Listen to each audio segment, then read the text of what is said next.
Assalamualaikum warahmatullahi wabarakatuh. Baik, di sini saya akan membacakan sebuah naskah drama tentang cerita rakyat Timun Mas. Alkisah pada zaman dahulu kala, hiduplah seorang janda bernama Mbok Sirni di sebuah desa kecil. Ia bekerja sebagai petani kecil. Ia menginginkan seorang anak agar dapat membantu dan menemani ia bekerja. Akhirnya, pekerjaanku di ladang hari ini sudah selesai. Seandainya saya memiliki seorang anak, pasti saya tidak selelah ini. Suatu hari, ia didatangi oleh seorang raksasa. "Wahai petani kecil, jikalau engkau menginginkan seorang anak, akan kuberikan engkau seorang anak. Akan tetapi, dengan satu syarat. Apabila anak itu berusia 6 tahun, harus diserahkan kepadaku untuk disantap." "Baiklah Tuan, saya setuju dengan persyaratan Tuan." "Ini biji mentimun, rawatlah biji ini di ladangmu." Setelah 2 minggu, di antara buah ketimun yang ditanamnya ada satu yang paling besar dan berkilau seperti emas. "Wah, buah ini besar sekali. Baiklah, akan kubelah buah itu dengan hati-hati." Ternyata, isi buah tersebut adalah seorang bayi yang cantik. "Ae, wah, cantik sekali kamu nak.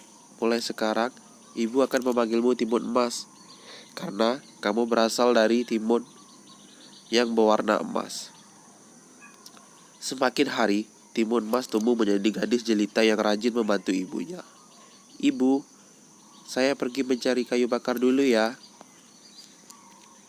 "Iya, hati-hati ya nak, jangan pulang terlalu malam, nanti kamu tersesat." Beberapa saat kemudian, datanglah raksasa untuk menagih janji Mbok Sirni. "Wahai petani kecil, saya datang ke sini untuk menagih janjimu 6 tahun yang lalu. Cepat serahkan anak itu. Sekarang saya sangat ingin memakan seorang bocah." Karena Mbok Sirni amat ketakutan, maka ia mengulur janjinya. Begini tuanku, saya punya saran. Maukah Anda datang ke sini 2 tahun kemudian? Saya yakin, bila semakin dewasa, anak ini pasti semakin enak untuk disantap." Bagus juga saranmu.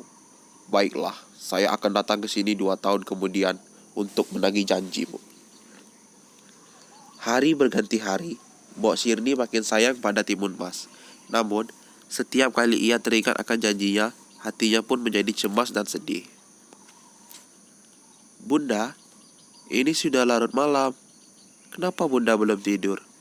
Dan kenapa Bunda tampak sedih? Apakah Bunda memiliki masalah?" "Tidak anakku, Bunda tidak memiliki masalah. Mari kita tidur. Bunda menceritakan sebuah dongeng untukmu." "Hore, terima kasih Bunda." Suatu malam, Mbok Sirni bermimpi agar anaknya selamat. Ia harus menemui petapa di Gunung Gundul. Paginya pun ia langsung pergi ke sana. "Timun Mas, Bunda akan pergi ke Gunung Gundul untuk beberapa hari. Bila kamu lapar, Ibu sudah menyiapkan nasi dan ikan asin goreng di dapur. Jangan kemana-mana ya, nanti kamu tersesat." "Bunda, bolehkah saya ikut?" "Maaf anakku, kamu tidak dapat ikut Bunda. Kamu harus menjaga rumah kita." "Baiklah Bunda." Setelah Mbok Sirni sampai di Gunung Kidul, ia menolong seorang yang hampir terjatuh dalam anak sungai. Ternyata orang tersebut adalah seorang petapa.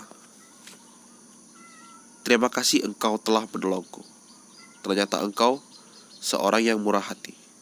Ini, kuberikan 4 buah bungkusan kecil ini. Masing-masing di dalamnya terdapat biji mentimun, jarum dan garam, dan terasi untuk menyelamatkan anakmu dari raksasa." Namun, ketika Mbok Sirni mau mengucapkan terima kasih, petapa tersebut pun menghilang begitu saja.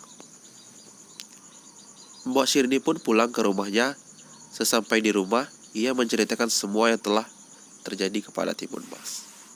"Bunda, Saya amat takut dimakan oleh si raksasa itu, dan saya juga takut berpisah dengan Bunda. Oh anakku, Bunda sangat menyayangimu dan takut kehilanganmu. Ini, bungkusan ini Bunda berikan untukmu. Gunakan ini saat kamu berhadapan dengan si raksasa itu. Sebelum itu, berdoalah kepada Sang Pencipta untuk diberi perlindungan darinya. Baiklah Bunda, saya akan berusaha mengikuti saran Bunda. Paginya, raksasa datang lagi untuk menagih janji. Wahai petani kecil, aku datang ke sini untuk menagih janjimu. Cepat serahkan anak itu. Aku amat ingin memakannya. Hahaha. Anakku, cepat lari lewat pintu belakang rumah kita. Baik Bunda. Raksasa pun mengejarnya. Timun Mas pun teringat akan bungkusannya. Maka ditebarnya biji mentimun. Sungguh ajaib. Hutan menjadi ladang mentimun yang lebat buahnya. Raksasa pun memakannya, tapi buah mentimun itu malah menambah tenaga raksasa. Lalu, Timun Mas menaburkan jarum.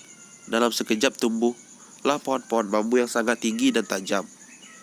Pohon bambu yang sangat tinggi dan tajam, dengan kaki yang berdarah-darah, raksasa terus mengejar Timun. Timun Mas pun membuka bingkisan garam dan ditaburkannya. Seketika hutan pun menjadi lautan yang luas. Dengan kesakitannya, raksasa dapat melewati lautan itu. Yang terakhir, Timun Mas akhirnya menaburkan terasi. Seketika terbentuklah lautan lumpur yang mendidih. Akhirnya raksasa pun mati. Terima kasih Tuhan, Engkau telah melindungi hamba-Mu ini. Akhirnya, Timun Mas dan Mbok Sirih pun hidup bahagia dan damai. Mungkin sekian pembacaan dari naskah cerita rakyat yang saya bacakan. Lebih dan kurang mohon maaf. Sekian, terima kasih.